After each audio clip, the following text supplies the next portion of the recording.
Lõppenud Riigikogu valimiste tagajärjed on meie riigile äärmiselt kahjulikud. Eestis on võimule tõusmas ajaloo kõige vasakpoolsem ja globalistlikum valitsus, mistõttu meie püsimine iseseisva rahvusriigina on sattunud väga suurde ohtu. Peale selle lasub valimistel pettuse kahtlus. Rahvuskonservatiivide kahjustamiseks algatati valimiseelsel nädalal koordineeritud laimukampaania ning e-hääletuse puhul ei ole välistatud tulemuse manipuleerimine Reformierakonna kasuks. Kui ka sinule on vastuvõetamatu see, kuhu me ühiskonnana liigume, siis liitu Eesti Konservatiivse Rahvaerakonnaga.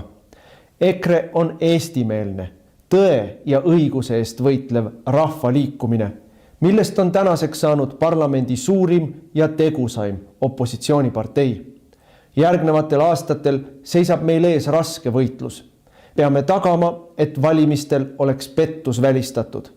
Me peame kaitsma oma riiki massiimmigratsiooni, odava võõrtööjõu ning riigi teerullipoliitika eest. Me peame ära hoidma vaikiva ajastu kehtestamise ja rahva vaesumise. Iga meie liige saab anda oma panuse, et Eesti jääks eestlaste rahvuskoduks. Mida rohkem meid on, seda tugevamad me oleme. Erakonnaga liitumise juhendi leiab veebilehelt ekre.ee. Eesti eest. Raadiosaade Vaba Sõna. Põnevatest teemadest räägivad saatejuht Anti Poolamets ja huvitavad saatekülalised. Tere head raadiokuulajad, stuudios on Anti ja Evelin Poolamets, Lääne-Virumaalt valitud Riigikogu liikmed. Ja me vahendame teile täna kõige värskemat teavet Riigikogu istungisaalist, komisjonidest ja kuluaaridest. Esmalt alustam ajaloominutiga ja siis jätkame jällegi ajaloolainel. Räägime, kuidas on läinud 13 aastat tagasi toimunud Reformierakonna rahastamisskandaaliga. Seejärel räägime Rakvere linna juhtkonna nomenklatuursete hüvede määramisest, räägime energeetikast, räägime ka lõpuks jalaväemiinide kasutamise konventsiooni ehk Ottawa konventsiooni teemal, sest Eesti kavatseb sellest välja astuda. Aga veel kõige ette ma tahaksin reklaamida kohe Kadrinas toimuvat rahvakohtumist, mis toimub 5. juunil, neljapäeval kell 18 Kadrina rahvamajas, kus Evelin me räägime koos kriitiliselt tuulikutest sellisel teemal ja ka kaevandustest, mis on plaanis näiteks Läsna kanti teha.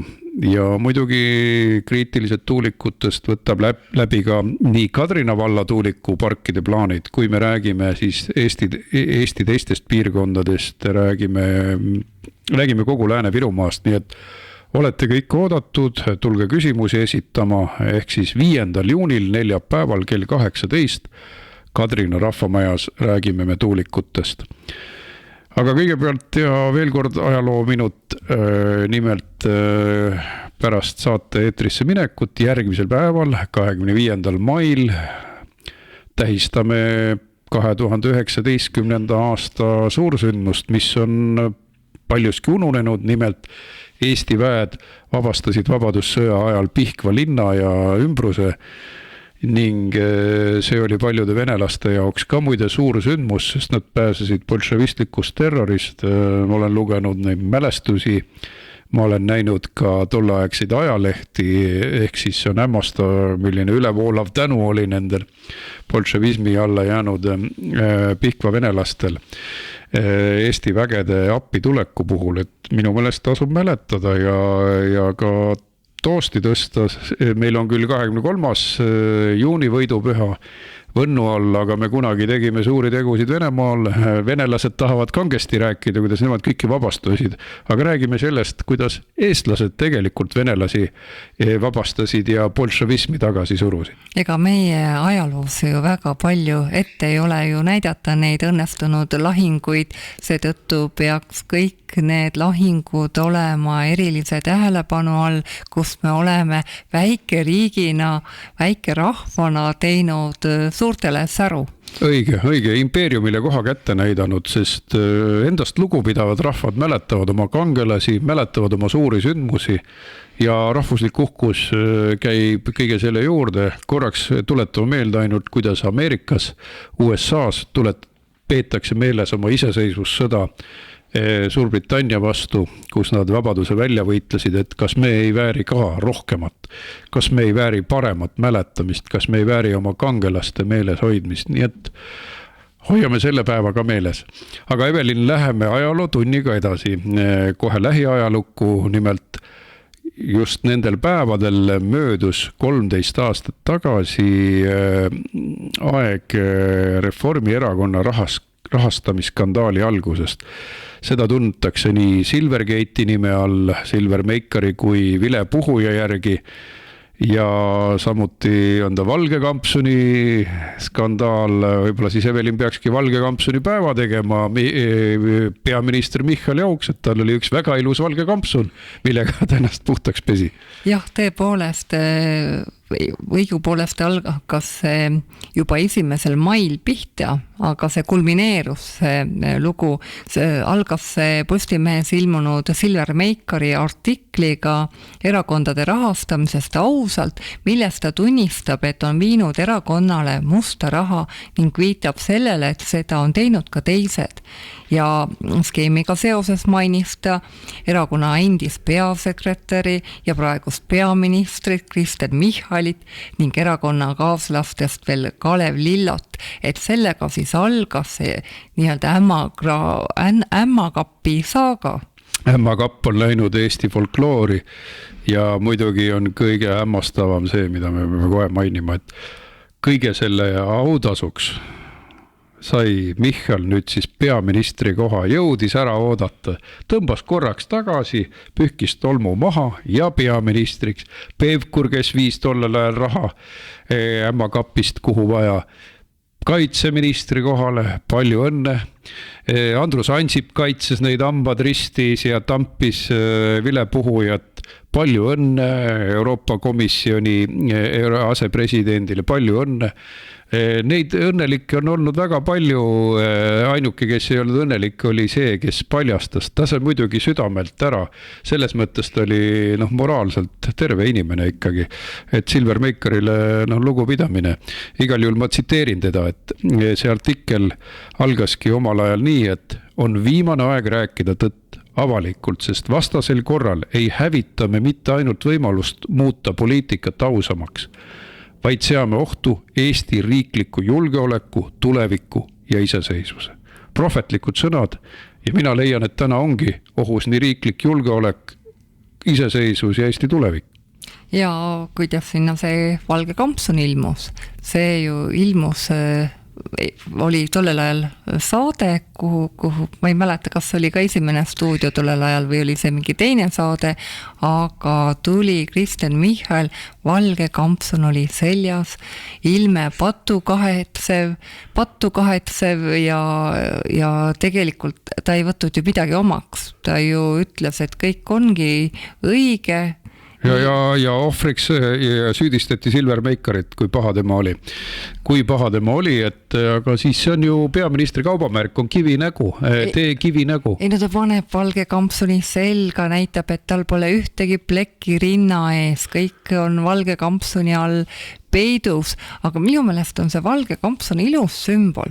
Tegelikult see Valge kampsun võiks ka tähistada korruptsioonivastast võitlust. See ei olnud ju lihtsalt, et tulid poisid kohvrid rahadega ja panid erakonna arvele, sest et kus see raha tuli, tekib küsimus, kelle raha see oli ja kuidas see raha saadi ja miks see raha, ütleme, kui ta oligi nüüd mõne tundmatu heategija taskust, aga miks see tundmatu heategija ennast varjama pidi, järelikult siin ongi see korruptsioon, ta andis hulga raha, ta ei tahtnud seda oma nimel anda, järelikult summad olid ju tohutud tolle aja mõistes, tema ise kirjutas selles samas artiklis 20 000 andsin ebaseaduslikku raha ja kes talle siis seda kõike pakkus, eraldi helistaski talle siis siis tulevane peaminister Michal ja ütles, et ära muretse, kui sul endal raha ei ole, me anname sulle koti ja kohvri, sa kannad selle arvele ja rahu majas.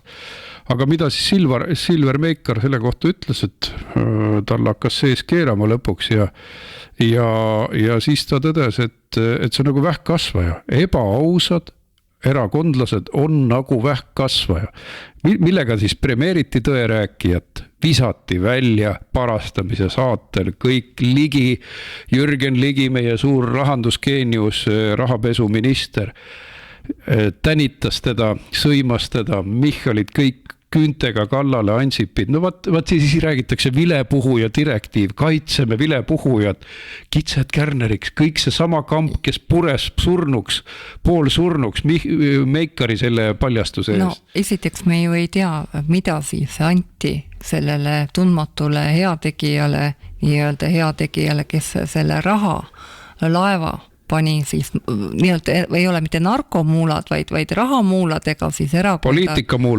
erakonda kandma, et 20 000 kaupa ja jutt on kroonidest, aga 2006. aastal oli kroon ikkagi väga võrreldav praeguse euroga, ma arvan, et üks ühele.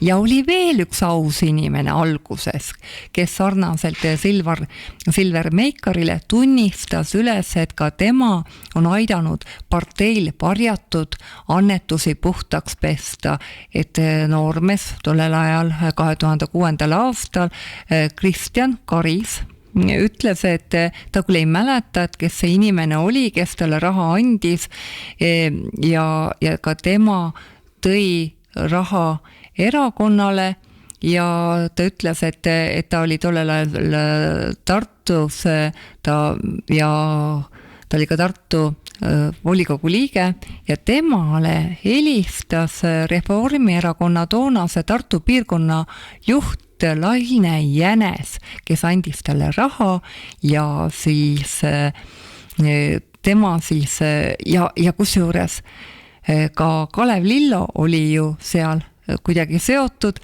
aga mis hiljem sai, kõik kirjutasid, tegi sellest uudise ja hiljem siis aus inimene Kristjan Karis ütles, et ei, et tegelikult ei olnud asjad nii, et keegi hea inimene ütles, kuule, nii aus ka nüüd ei pea olema, sa oled ikkagi reformierakondlane. No aga ma vaatan veel karjääri jooni, et tema rääkis siis lõpuks Karise poeg, president Karise poeg, juhime tähelepanu, noore reformierakondlase seda raha tassis sinna, ütles, et see oli tema emalt tulnud raha ja aga kui me vaatame kõiki neid arenguid, mida ma just tõdesin, et rahastamisskandaali peategelane on peaministriks saanud, Pevkur on saanud kaitseministriks ja Karis on saanud presidendiks, jällegi see kõike peetakse meeles, et tuleb premeerida selle eest, kui te võtsite kunagi riske, et selline on Reformierakonna bratva või vennaskonna või selle põhimõte, et kui sa oled käsi määrinud, siis määrime edasi koos. Jah, et kui veel vaadata tolle aja peale tagasi, siis Kristen Michal oli tol hetkel justiitsminister ja ta astus tagasi ja Meikar visati välja mõlemad sellepärast, et olid kahjustanud erakonna mainet, ehk siis tollel hetkel oli Reformierakonna maine tunduvalt parem kui praegu, et hetkel ma arvan, et ei ole võimalik Reformierakonna mainet kuidagi kahjustada. Ei ajakirjanduses pestakse kõik puhtaks ja nende loogika on rahvas unustab, mine telekasse, räägi tähtsa näoga, milliseid afääre ka sa ei tee, rahvas unustab ja sama on ju Siim Kallase 10 miljoni afääriga, veebfondiga, see must rida on niivõrd pikk, võiks öelda, et langevari lohiseb järel, et kõik näevad, kellega on tegu, ikka valitakse palju toredaid inimesi, reklaamid on hästi suured, siis peab ju valima. Ja kui veel tolle aja kiituseks, ikkagi 13 aastat tagasi alustas Riigiprokuratuur arvamusartikli väidete põhjal Reformierakonna rahastamise kriminaalasja. Ma ei tea, kas tänapäeval sellist asja tehakse enam. Ja seal käsitleski ta erakonna majandustegevusele või varale kehtestatud piirangute rikkumist. Ja pistise võitmise kahtlus oli samuti. Need olid need põhjused, miks alustati siis menetlust ja kriminaalmenetluse raames said kahtlustuse sel ajal siis, nagu öeldud, justiitsministri ametis olnud reformierakondlane Kristen Michal, ka Riigikogu Reformierakonna fraktsiooni liikmeks olnud Kalev Lillo ja Kalle Palling ja muidugi ka veel välisministri nõunik tollel ajal Priit Kallakas. Nii et terve hulk inimesi, aga prokuratuur lõpetas kriminaalasja väga kiiresti, kuna menetluse käigus kogutud tõendid ei olnud piisavad süüdistuste esitamiseks. No Reformierakonnal ei ole kunagi piisavad, et ma tegelikult tunnistame ju, et Reformierakond on palju kordi vahele jäänud. Info on välja lekkinud, aga kõikide puhul on otsad vette lastud. Siim Kallase 10 miljoni afääri osas muide Riigikohus tegi otsuse, et alamastme kohus peab ümber vaatama otsuse, mis puudutas Siim Kallase valeandmete esitamist audiitorile. See on siiamaani leitav otsus, see on vastu võetud otsus, aga alamastme kohus jättis selle tegemata. Klassikaline kohtulik korruptsioon, niimoodi päästeti terve Reformierakond ja jäeti ta 26 aastaks veel poliitikasse mürgeldama, sahkerdama ja hanitama. Ja sealt ju sellest kriminaaluurimisest tuli surematusse folkloori, Eesti rahva surematusse folkloori tulnud väljendid ämmakapist võtsin ja teised veel, kuna üle kuulati ligi 60 inimest, ehk siis ligi 60 inimest olid andnud järelikult seda musta raha. Kogu partei eliit andis, järjest jooksid, et põhiline on see, et neil on kõigil see teadmine, et me tegime seda koos, aga siis nad koos leppisid ka vale kokku ja mina ei tea abitumat, kui me jõuame Reformierakonna asjadeni, olgu see Tallinna sadama tohutu altkäemaksu skandaal, viimaste aastakümnete suurim, miljonitest oli jutt, otsad vette, aegumine, Autorollo, otsad vette, aegumine, või tähendab otsad vette, hävitatakse tõendid ära, ehk siis e-kirjad, mis siis Keit Pentus-Rosimannus saatis Riigikogu arvuti pealt.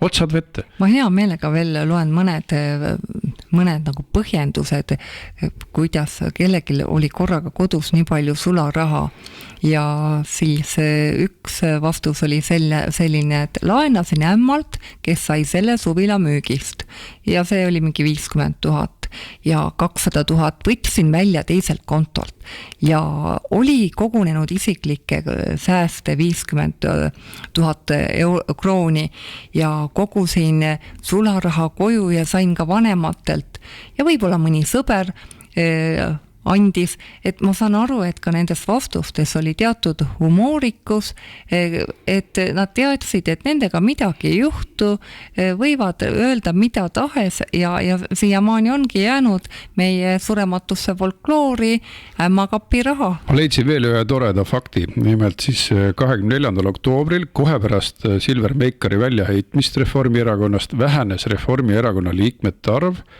Delfi andmeil 21 võrra. Nii, 5 kuuga lahkus üle 200 inimesi, aga uusi liitujaid oli üle 500, et osad inimesed olid püsti vaimustuses, et vaat kus oskavad raha teha, vaat kus oskavad kohvrikesi kanda, et neil nagu paistab, et südametunnistus on täiesti tundmatu asi, et kui te küsite, miks te valite neid või aga nad on nii osavad ja nad suudavad paksust ja vedelast läbi tulla, nad panevad isegi kohtu paika, panevad prokuratuuri paika, osad inimesed on väga vaimustuses sellisest elukunstist, et paistab, et see siis on, ma ei tea, kus see külgi on jäänud inimestel, kas sovjeti ajast, et neid sahkerdajaid ja elukunstnikke imetletakse viimase hingetõmbeni. Jah, et vaadake, kui osav ostab Pender, et näed, jälle kavaldas üle ja küll oskavad ikka elada. No sellega peakski asja kokku tõmbama, sest see psühhoanalüüs, et kuidas see kõik võimalik on, juriidiline analüüs ja ka see Reformierakonna valijate kummaline lojaalsus kõige selle juures, see kõik on mõtlemise koht, et aga muide ma võin öelda, et mõned reformierakondlased on ka praegusel ajal hakanud ära minema reformist, et selliseid märke on, et neil on ilmselt kõrini ka sellest majanduse ruineerimisest ja eks neid põhjuseid ole veelgi. Aga räägiks rahast edasi, räägiks Lääne-Viru ametnike palkadest. Räägime Lääne-Viru ametnike palkadest, see läheb hästi kokku. Räägime täpsemalt Rakvere linna ametnike palkadest. Just. Ja no nii palju võin öelda, et siis eelmisel volikogu istungil tehti kiirkorras ära otsus, EKRE oli loomulikult selle vastu oma saadikutega ja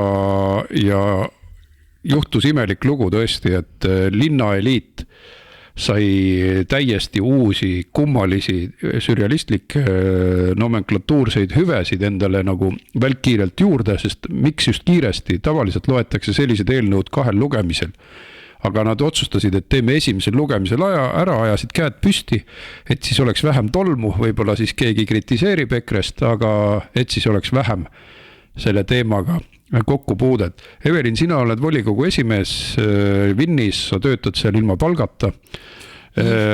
Aga kas sulle ei tundu, et siin on nüüd päris ikka hoogu mindud endale hüvede määramisega ja kas see üldse seaduslik on? Mina soovitan kõikidel Lääne-Viru inimestel, eriti Rakvere inimestel, vaadata järgi Rakvere linnavolikogu istungit, mis toimus 16. aprillil käesoleval aastal, kuidas linnajuhid korraga kõik püsti tõusid ja saalist minema panid ja juhtimise võttis üle härra Marko Pomerants ja sest lauale toodi dokument, millega hakkasid, kõigepealt suurendati hüvesid linnavolikogu esimehele, linnapeale ja abilinnapeadele. Muideks ma tuletan kohe meelde, et Rakverel on tervelt 3 abilinnapead.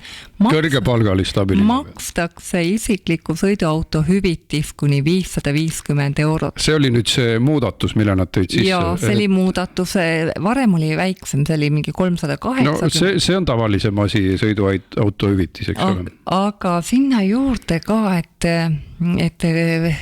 kõigepealt ma pean võib-olla päris algusesse minema. Kõik inimesed, kes on lugenud Lääne-Viru uudiseid ja Virumaa teatajaid, on kindlasti märganud, et Lääne-Virumaa palgatopis, ametnike palgatopis on Rakvere linnapea, tema saab põhipalgana 4342 € ja edasi tulevad uskumatult palju abilinnapeasid, väike linnakene ja tervelt 3 abilinnapead, kes kõik saavad ligi 3837 € ja lisaks saab sama palju palka ka volikogu esimees Mihkel Juhkami, kes siis saab Varekiga võrdselt üle 4000 € ja et see nagu hea reklaam, kus ütled, aga see pole veel kõik. Nüüd siis määrasid linnajuhid omale siis hüvesid, et edaspidi saavad linna tippametnikud kasutada regulaarselt massööre, psühholooge, toitumisnõustajaid, füsioterapeute ja seda kõike maksumaksja kulul.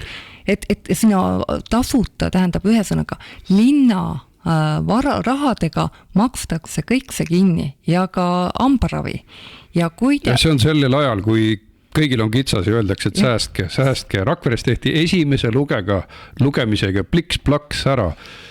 Kõige kõrgema palgaga ametnikele tasuta hambaravi, toitumisnõustaja, see oli eriti hämmastav, et kas tõesti Triin Varek ja Mihkel Juhkami ei ole õppinud toituma selles vanuses või on neil ülekaaluga probleemid või mis lahti on, et miks peab rahva raha eest endale toitumisnõustaja palkama? Just, et kõik need kulutused teenusele, mida siis osutab tervishoiuteenuse see tegevusloaga isik, et seal juures oli veel taastusravi, psühholoogiline ravi, füsioteraapia ja ka toitumisnõustaja teenus ja kusjuures see seda saavad nad iseendale määrata, kuigi kohaliku omavalitsuse korraldamise seadus paragrahv 22 punkt 19 sätestab, et ainult volikogu saab otsustada, millal ja kui palju makstakse linnapeale ja valitsusliikmetele lisatasu ja toetusi, aga kavalpead tegid niimoodi, et ega nad ju endale ei määra nii-öelda.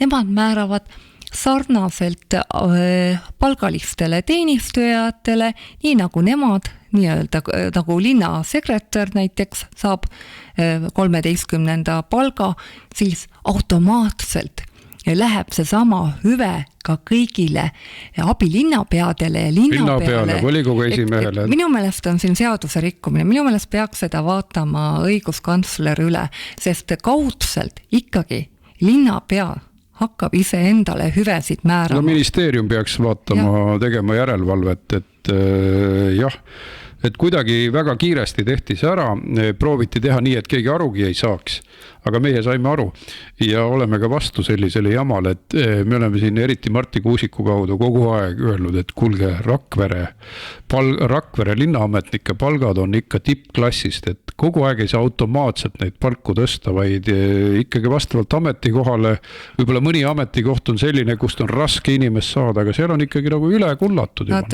sidusid palga miinimumpalgaga, nagu miinimumpalga määr tõuseb, nii tõusis ka kohe linnapeadel, aga see, et kui me nüüd liidame kõik need kokku 3 linnapead, kes saavad ligikaudu 4000, lisaks veel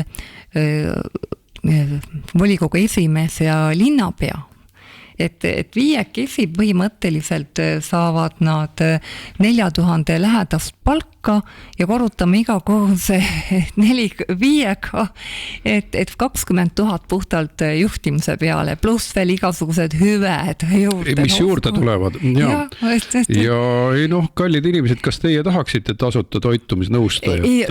Kõige nagu kurvem selle juures, et raha pannakse mingitesse juhtimistesse. Linn ei ole ju nii suur ja me näeme, kuidas teed lagunevad. Ja ma ütlen, volikogu esimehe palk 4000 on liiga palju, sest ta korraldab 6 ühe koosoleku.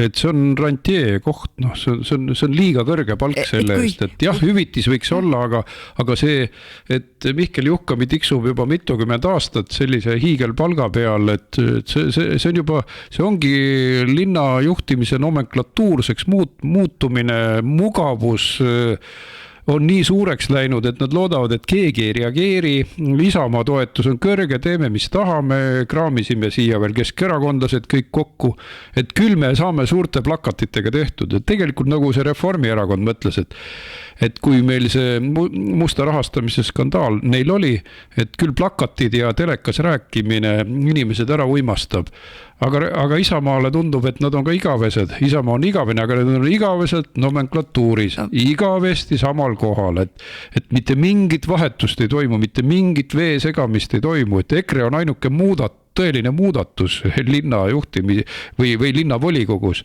Juhtimise juurde meid ei lasta, sest me lõikame ju läbi need toiduahelad, eks. Ja vähe sellest, et ligi 4000 palk siis määrati koos selle kõnealuse määrusega, et hüvitatakse rahvaspordi ürituste osavõtutasu ja sportimis- või liikumispaiga regulaarne kasutamistasu, ehk siis kõik need trennipiletid, mille eest tavainimene peab oma taskust oma pere kõrvalt maksma, hüvitatakse kõrgelt makstud linnajuhtidele. Logopeediline ravi ka, et mina ütleks, et võiks linnajuhid olla juba õppinud rääkima, ilma logopeedit. No minu meelest võiks ju kõik olla kuld ja kard, kui sellised hüved on. Igal juhul see mõtlemisaineks, et kas te tahate, head linnakodanikud, selle kõige jätkumist ja me näeme seda paljudes kohtades, et sellist pattu on ka Riigikogus näha, aga seal on palju raskem muudatusi saavutada, sest alati on mõni reformierakondlane, kes ütleb, et mina ei ole nõus senti ka alla võtma. Aga väiksemates kohtades on võimalik mõistlikku palgataset hoida, seda ei pea nagu nii palju kauplema, et oleme nüüd mõistlikud, Rakvere linn ei ole kõige keerulisem juhtimiskoht, ei ole kõige suurema vastutusega koht, ka näiteks Juhkami ametikoht, ma ütlesin, ei ole kõige suurema vastutusega, et ta on juba seal olnud mitukümmend aastat postil, ta teab une pealt, mida teha ja 4000 kukub, eks ole. Kas see peab selline palk olema sellise nagu rohkem rituaalse ametikoha? Ma jätsin välja sealt umbes sarnast 4000 lähedast palka või 3000 lähedast palka, et need on nii ulmelised summad, et siin pole vahet, kas 1000 ees või taga. Saavad ju linnaametnikud ka, linnasekretärid, arhitektid järjest. No arhitekt pingutas selle nimel, et kusagil ei toimuks arhitektuurikonkurss enam, et aitäh siis. Rakveres küll rahapuudust ei ole, inimesed, kui teil on midagi vaja, tunnete, et mingi üritus vajab toetust, minu meelest lööge uks jalaga maha ja nõudke raha. Te ei saa seda, sest mina rääkisin ühe kaitseliitlasega, kes tahtis mõnesaja euro eest maakaitsepäeval suppi inimestele. Öeldi, et ei ole ega tule, ostke oma supp ise. Aga homotrall saab 1000 igal aastal Isamaa kätega. Igal aastal. Isamaa käitub täpselt nagu sotsiaaldemokraadid, nad on nagu nende üks haru. Üks nendest abilinnapeadest võiks ju ohverdada oma toitumisnõustaja arve ja selle eest kaitseliitlastele suppi osta. No olge loovad. Ärge võtke kõike endale, jagage ka teistega. Nojah, aga me jõuame veel täna ka energeetikast rääkida, pärast väikest pausi oleme stuudios tagasi. Raadiosaade Vaba Sõna koos põnevate teemade ja huvitavate külalistega on eetris igal laupäeval kell 12 Virumaa Tre raadios. Saatejuht Anti Poolamets. Evelin, kolmapäeval oli meil arutusel järjekordselt energeetika teema ja Riigikogu kõnetooli astus energeetika ja keskkonnaminister Andres Sutt ja ta siis rääkiski energeetika arengukavast Eesti 2035. No mis mulje sulle jäi, kas üks uus mõte tuli ka või tõmmati natuke tagasi seda energeetika köit, mida meile kaela ümber kinni pigistatakse? Ma lapsena küll ei saanud aru, olid need 25. NLKP partei kongressid, kus räägiti ka umbes sarnast juttu, et see on nagu ideoloogiline mula seal juures, et küll on hästi ja läheb veel paremaks. Tuligi minister Sutt ja rääkis, et me peame õhu veel puhtamaks tegema, kuigi Eesti on siin edetabelites Euroopa kõige puhtama õhuga. Isegi Narva on meil kõige puhtama õhuga riike maailmas, siis tuldi veel suurema loosungiga, aga me teeme õhu veel puhtamaks, veel rohelisemaks ja see kõik tuleb nagu õhust ja tuulest ja see oli nagu nii idealistlik, et kuula ja usu ja ütlevad, naivistlik ja ütlevad, ega meil ei olegi palju tuulikud vaja, ainult 200-300 tuulikut, aga me teame, et planeeringutes on 1000 tuulikuid. See ütleb, aga ärge arvake, et me teeme teile need tuulikud koduõuele ja siis, aga tegelikult need tulevad koduõuele ja mina küsisin ka selle metsade hoidmise kohta, et no kuulge, et meil on RMK ju võtnud omale sellise vastutuse, et me hoiame elurikkust ja hoiame seda metsa ja nüüd korraga RMK-l alles lõppes 2025. aasta alguses lõppes hoonestusõiguse oksjon. Et RMK pani eelmise aasta lõpust oksjonile hoonestusõiguse. No kuulge, mis ajast on hakanud riigi metsamajanduskeskus hoonestama? Et ta neid õigusi müüb põhimõtteliselt, ja kuidas see käib siis selle elurikkusega kokku. Ja ma küsisin ka sellelt ministrilt, et kuidas see metsa hoidmine käib. Kui tuulikute alla raadatakse ulatuslikult metsa, kus mitte kunagi enam ei kasva. Meil küll siin metsakaitsjad... No siis kui teed ära kaetakse, siis ei kasva muidugi. Ei, no kui need fundamentide alla mis on 40 meetri sügavused sinna ka ei kasva. Nii sügavad vast ei ole. Räägivad, et sellele 300 meetri kõrgusele tuulikule peab olema 40-meetriline. Ma ei tea, mingid vaiad lüüakse sisse ja sest see betoonkast on oma 15 meetrit või sinna kanti, et sellised kamakad jäävad siis pärast nende firmade pankroti minekut metsadesse. Vinni vallas, kui tehti neid, praegu koostatakse selle tuukolmele keskkonnamõjude hindamise programmi, et seal ka juba arvestavad põhjaveega. Ehk see tuulik võib täiesti minna põhjavee piirile. Jaa, kõike seda juhtub, sest sellist üle jala massiivset tehnoloogilist muudatust juhtub mitte iga päev. Ja tegelikult on ju tegu uue tehnoloogiaga, sest nii suuri tuulikuid ei ole maismaal varem kasutatud, et Eesti on mõnes mõttes lausa see katsepolügoon. Ja kui virtsutuulikud olid 100 meetrit, siis täna 280 meetrit, et mõelge head inimesed. Ja tuletangi meelde korra veel, et me räägime Kadrina valla tuulikutest konkreetsemalt 5.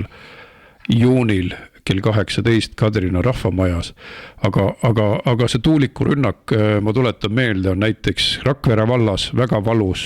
Varudi tuuleparki pressitakse jõuga peale, sügisel läheb seal täie rauaga jälle madin lahti, et inimesed hoidke silmad kõrvad lahti, mida teile sinna tehakse. Siis Viru-Nigula vallas küll mõnevõrra hoitakse nagu tagasi seda, aga sinna on ikkagi ka veel õhus väga suur tuulepark, Haljala kubiseb tuuleparkidest.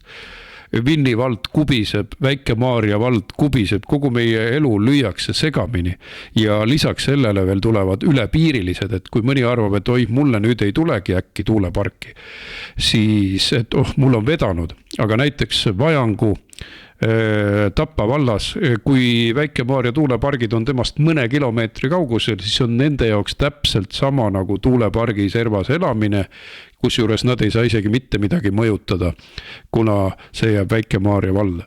Ja nagu me hoiatasime, tuuleparkidega kaasnevad ka kaevandused, et kuskilt on vaja seda liiva ja kruusa ja juba oligi 14. mail, tegelikult 21.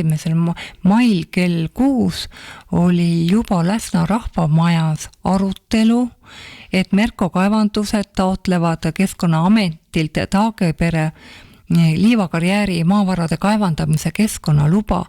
Ehk siis juba tulevad ka meile lisaks tuulikutele maavarade kaevandamised, ehk see põrguauk läheb nagu järjest suuremaks, järjest just nimelt, laiemaks. Seda nimetatakse mitmekesistumiseks, looduskaitseks roheenergiaks. Rohe. Ühesõnaga me näeme kõike tehakse vastupidi, et rahvast vaesustatakse, energeetika tapetakse ja loodust rüüstatakse. Ma loen veel mõned märkmed siis Andres Suti ettekandest. Seal punkt 2 ütleb, et energeetiline iseseisus vajab juhitavat võimsust. Et taastuvenergia edu ei tähenda juhitavate võimsuste kadumist. No aga tähendabki seda, et meil hakkab juhtuma täpselt nii nagu Portugalis, Hispaanias, et tulevadki elektrikatkestused, sest ta ise ütles, et meil kahekordistub 2030. aastaks taastuvenergia tootmine ja omakorda 2/3 sellest tuleb tuulest ja päikesest. Millal paistab päike, millal puhub tuul? Aga see ongi näide sellest, kui kalliks see kõik läheb, sellepärast, et lisaks sellele nii juhitamatule energiale on vaja alternatiivselt kogu aeg nagu tagavarakummi hoida seda juhitavat energiat. Et see seisab ja ootab, millal siis tekib see probleem ja et seda saaks siis käivitada. Ja nüüd nad ju plaanivadki ehitada 100-megane gaasijaam Narva. Et siis, kui seal toasoe läheb liiga kalliks, siis nad panevad hopsti gaasilambid tööle. Ja see maksab palju ja väga palju. Ja tema eluiga on kõvasti lühem kui põlevkivijaamadel. Ja see 100 mega, meie tarbimine on ju keskmiselt 1000 megavatti ja 100 mega. Aga kui tuled vilguvad, siis nad annavad natukene, puhuvad peale nagu sütte peale puhutakse, et natukenegi oleks valgust. Ja vaata, minister Sutt nagu sellise iroonilise kavalantsu naeratusega, nagu tal tavaliselt on, et mööda minnes ütles, et ja siis tulevad ka salvestuste kulud ja salvestuste kulud. Need salvestuste kulud on gigantsed. Ehk siis Paldiskisse planeeritav see maa-alune pumpla, see maksab miljardeid, sealt kaevatakse välja tohutu kogus kive, tohutu kogus graniiti, see on enne kuulmatu kilplaste töö, mida nad planeerivad. Aga minule meenutab see kõik püramiidiskeemi, et kogu aeg on vaja igasuguseid toetusi, siis on vaja neid poliitilisi jälle regulatsioone, lõdvendusi, et kui tavainimest, metsaomanikku kägistatakse nende keskkonnanõuetega, et isegi need keskkonnanõuded, mida siis riik peaks ise katma, aga kui tänu tuuleparkidele ta lõdvendab neid ja annab osa maid nii-öelda hoonestus õiguse alla, need pidi tervelt 1% olema, ligi, ma ei hakanud peast ütlema, aga mitu tuhat hektarit ja see tuleb ju kuskilt, tähendab Euroopa Liidu direktiivide järgi tuleb see ju asendada ja neid asendusmaid minu meelest võetaksegi erametsa omanikult, öeldakse, et sa ei tohi sealt palki ka võtta, kuna see on Natura või on see kuskil kaitsevööndis ja eraomaniku põhimõtteliselt jääbki nagu oma varast ilma.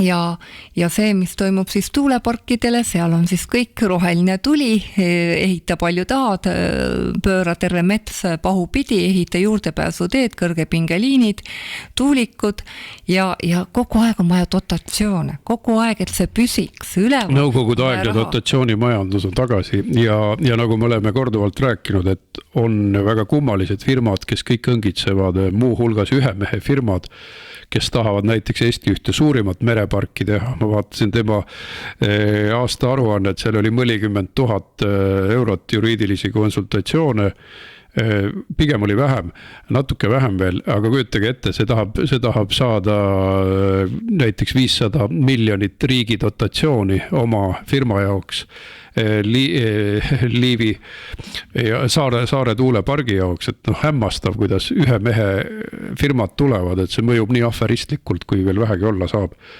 Aga lõpetuseks, selle teema lõpetuseks võib ju ainult öelda, et rohepööre on lõppemas USA-s, tõmmatakse sellele täielikult joon alla ja selle tunnustuseks on hiljutine uudis, mis käis muide ka imekombel Aktuaalsest kaamerast läbi, et LHV paneb oma rohefondid kinni, sest see ei tasu enam ära, eriti USA-s ja mujal ei toimu mingisugust nagu head äri nendega.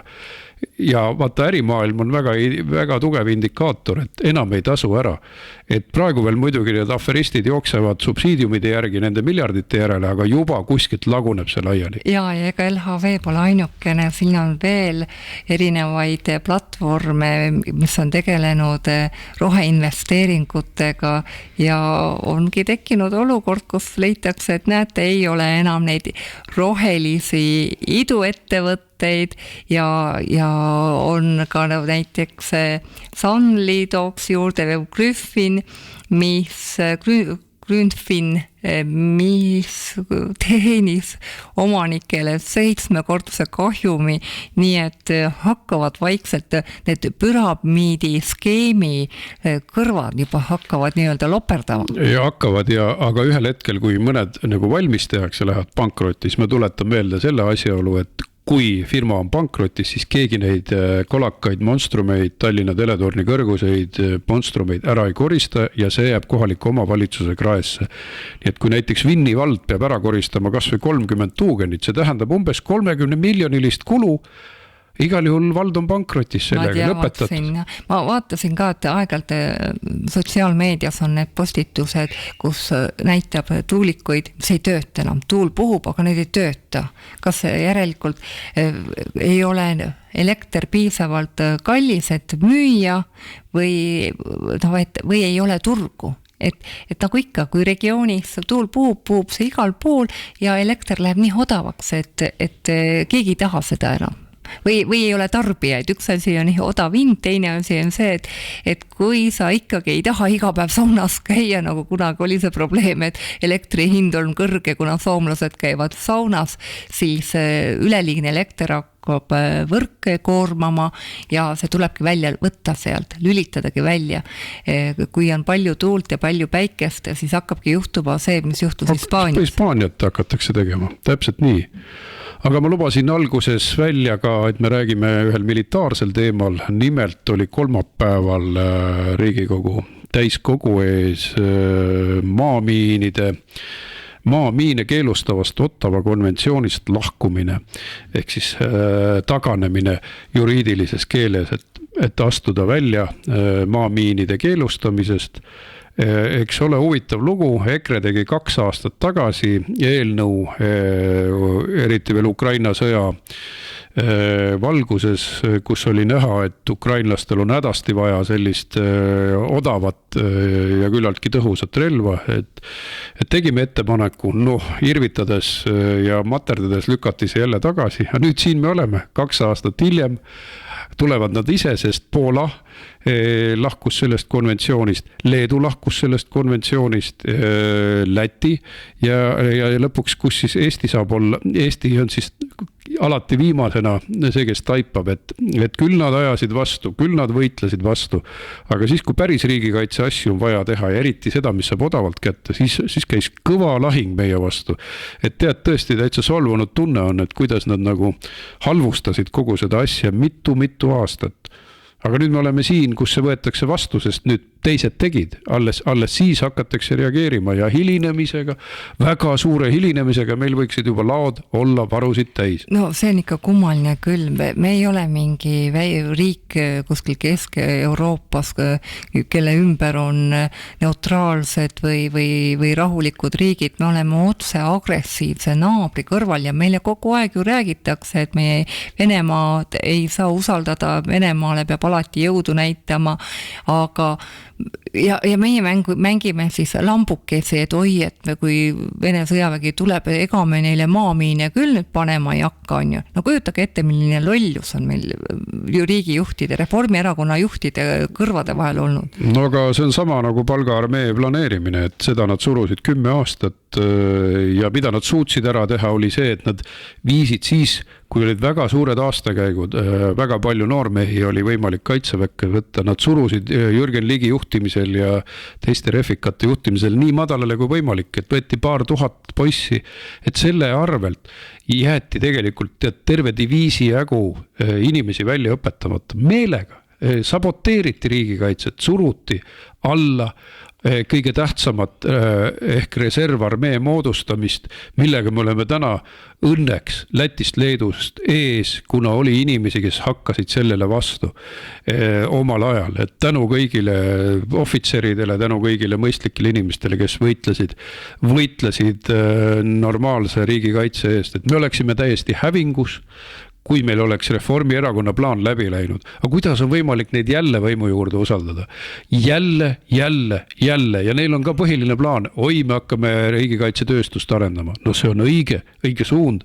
Ammu oleks pidanud arendama, aga Jürgen Ligi pani Arsenali riigi kaitsetööstuse ettevõtte kunagi kinni. Aastakümneid takistati moona tootmist, lõhkeaine tootmist, seadused olid tehtud nii karmiks ja kiuslikuks, et midagi ei saanud toota. See oli ju teie teene reformierakondlased ja teised, et kes kogu aeg takistasid. Ja nüüd on see nuhtlus, et kuidagi kipuvad need rahad ilmselt liikuma semmukapitalistide kätte, need, kes kaitseministeeriumist õige vähe aega kõrgetelt kohtadelt ära tulid ja hakatakse liigutama 10 miljoneid. Loodame kõige paremat, aga ma olen pessimistlik, et need rahad ei lähe mitte semmukapitalistide kätte. No loodame kõige paremat, et tegelikult ei ole see välja õpetamata ainult üks probleem, et poisid ei saanud sõjalist väljaõpet, vaid sellel on ka kõrvalmõjud.